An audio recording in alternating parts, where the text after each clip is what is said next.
राय बाघन के विवेक की सलाह से कारतलब खान शरण आया, इसीलिए उसे जीवन दान मिला। मुगलों की सेना फिर आ सकती है, इस संभावना का ध्यान रखते हुए सरनौबत नेतोजी पालकर को पीछे छोड़कर महाराज तान्हाजी मालुसरे, पिलाजी नीलकंठराव सरनाइक, त्र्यंबक भास्कर को लेकर आदिलशाही मुलुक में राज्य विस्तार करने सह्याद्री से कोंकण उतरे। महाराज दाभोल पहुंचे, यह खबर मिलते ही कई सारे थानेदार भाग खड़े हुए। जिन्होंने प्रतिकार किया उनका बिमोड़ कर महाराज आगे बढ़े। पालवणी का जसवंतराव दळवी, जिसने सिद्दी जौहर का साथ देकर विशालगढ़ को घेरा था, उसकी तो रातों की नींद हराम हुई।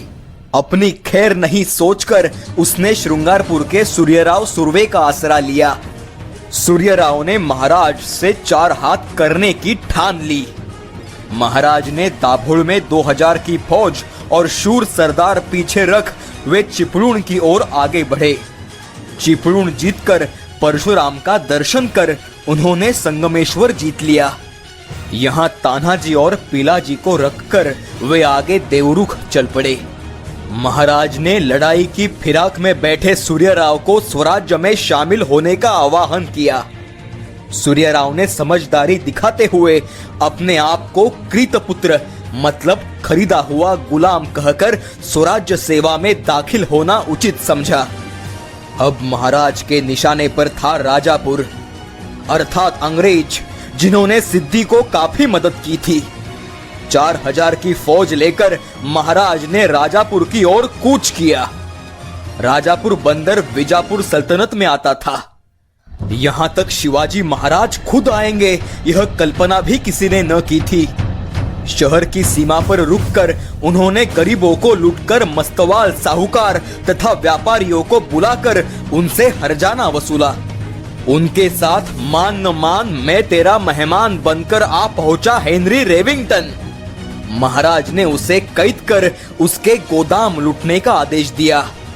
राजापुर में बसे मूर, अरब, ईरानी, मस्कती, परधर्मीय अमीरों के साथ स्वधर्मीय अमीरों को मराठों ने लूटा। अंग्रेजों को तो मराठों ने पूरा लूट लिया।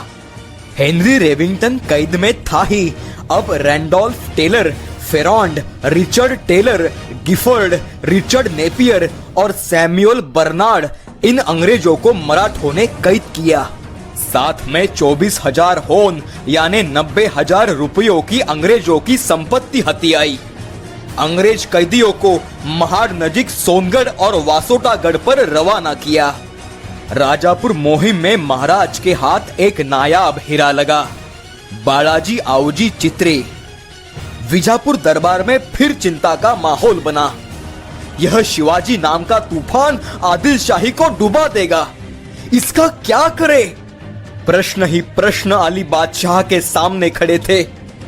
20 दिसंबर 1660 को बेगम ने मजबूर होकर मक्का का रास्ता पकड़ा। बादशाह को कोंकण प्रांत में शिवाजी के राज्य विस्तार की खबर लगते ही उसने महाराज से जा मिले सूर्यराव सुर्वे को शिवाजी का बंदोबस्त करने का हुक्म दिया। 1 महीना पहले स्वराज्य में दाखिल सूर्यराव बागी बन बैठा। संगमेश्वर में तानाजी पिलाजी रुककर स्वराज्य व्यवस्था सुचारू कर ही रहे थे कि एक रात अचानक सूर्यराव की फौज ने एकाएक उन पर हमला बोल दिया। मराठे सतर्क थे। तानाजी और पिलाजी के सेना ने भी प्रतिकार किया। सूर्यराव मंजा हुआ योद्धा था, पर उसके सामने खड़ा था वीर योद्धा तानाजी मालुसरे, जिसके सामने उसकी एक न चली।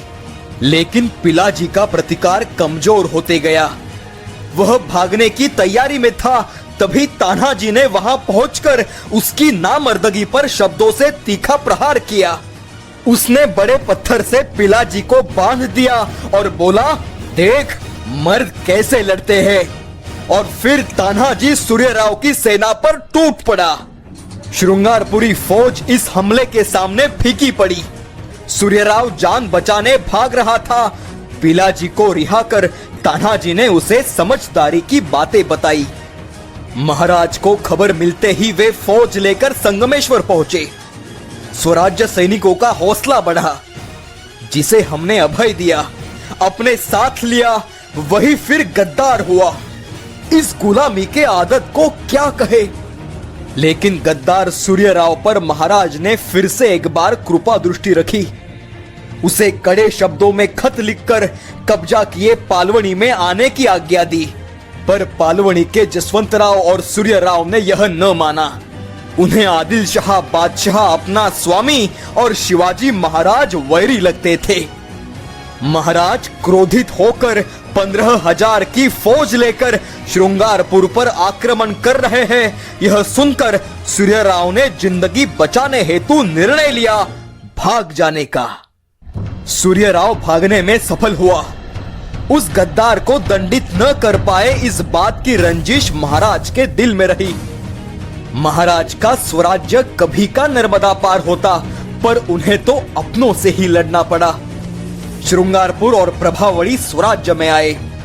उसके आगे और दक्षिण में रेडी, बांदा, अरोंदा, तेरखोल तक जाकर वहां के भोसले सावन का राज्य महाराज स्वराज्य में जोड़ सकते थे, पर पुणे में शाइस्ते खान कहर बरसा रहा था। वापसी में महाड़ 2 दिन रुककर महाराज जुलाई के शुरुआती दिनों में राजगढ़ पर दाखिल हुए। वहीं पर मंबाजी नाइक पानसरे ने कुलस्वामिनी अष्टभुजा भगवती की सुंदर मूर्ति निर्माण कर महाराज के दर्शनार्थ राजगढ़ पर लाई। उसकी प्राण प्रतिष्ठा प्रतापगढ़ पर की गई। इसी बीच शास्ता खान का प्रख्यात सरदार नामदार खान ने कल्याण भिवंडी प्रांत पर हमला किया। महाराज निकले ही थे, लेकिन कोंडाना पर हुए फितूरी की खबर राजगढ़ आ पहुंची। मोरोपंत पिंगड़े, निळोपंत, गोंदाजी पांढरे, रुमाजी अहिरे, कोंडाजी नाइक, इन वीरों को तुरंत कोंडाना रवाना किया। यह मामला निपट जाने पर महाराज ने जावड़ी के सूबेदार कृष्णाजी बाबाजी और वाघोजी तुपे के साथ कल्याण की ओर रुख किया। आकस्मिक छापा डालकर उन्होंने नामदार खान का काफी नुकसान किया। नामदार खान पराभूत हुआ, पर सूबेदार कृष्णाजी बाबाजी इस स्वराज्य यज्ञ में बलि चढ़े। शाइस्ते खान की बड़ी फौज अब तक केवल स्वराज्य का चाकण किला ही जीतने में कामयाब हुई थी। सरफराज खान और 18 सरदार उनके साथ राय बाघन भी नेतोजी को काबू में लाने की कोशिश में थी। इसी दौरान 30 अगस्त 1663 ईस्वी को एक बड़ी हस्ती वेंगुर्ला बंदरगाह में उतरी। बड़ी बेगम साहिबा मक्के से लौट रही थी। राजापुर में 15 मार्च 1661 ईस्वी को गिरफ्तार किए अंग्रेज अब तक यानी 17 जनवरी 1663 ईस्वी तक मराठों की कैद में ही थे। उसमें से रिचर्ड नेपियर और सैमुअल बर्नार्ड की कैद में ही मृत्यु हुई। पन्हाड़गढ़ पर तोपों से किए हमले की बड़ी कीमत चुकानी पड़ी अंग्रेजों को। इन कैदियों को पत्र व्यवहार की सहूलियत थी। उन्होंने मुंबई और सूरत के अंग्रेजों से बातचीत जारी रखी। अंग्रेजों को पन्हाड़ा गद्दारी का सबक मिले तथा दोरोजी को दिए जंजीरा के सिद्दी के खिलाफ मदद करने का वचन न निभाने की कीमत पता चले, ऐसा सबक महाराज देना चाहते थे। बंदी हेनरी रेविंगटन बीमार हुआ। उसे मुदत देकर छोड़ा गया। सूरत पहुंचकर 1 साल भर में वह गुजर गया। बाद में सूरत के अंग्रेज प्रेसिडेंट एंड्रयूज ने महाराज को कई सारे विनती पत्र लिखे, पर उनमें दंड और जंजीरा के सिद्दी के खिलाफ मदद का जिक्र भी न था। महाराज ने उन पत्रों को अनदेखा किया। आखिरकार 2 वर्ष बाद बचे कुचे अंग्रेजों को कैद से रिहा किया। महाराज के सामने अब प्रश्न था शास्ता खान का। कारतलब खान, नामदार खान जैसे एक एक सरदारों से निपटते रहे तो मुगल कभी खत्म ही न होंगे। इस मर्च पर रामबाण चलाने की आवश्यकता थी। वह रामबाण चलाना था सीधे पुणे के लाल महल में बैठे शास्ता खान पर, जिससे स्वराज्य को सुकून मिलता। और परियोजना तैयार हुई।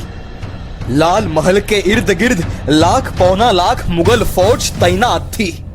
जसवंत सिंह और 60 सरदार उनमें थे।